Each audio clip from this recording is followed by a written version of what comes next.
تو یہ اللہ رسول کا فضل و کرم ہے،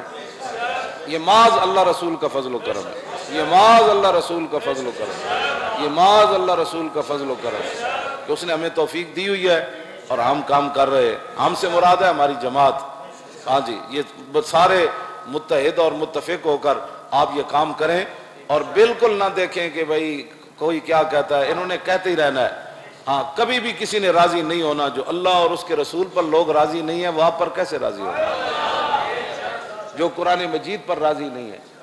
جو نظام مصطفیٰ پر راضی نہیں ہے، جو ابو بکر عمر عثمان و علی پر راضی نہیں ہے،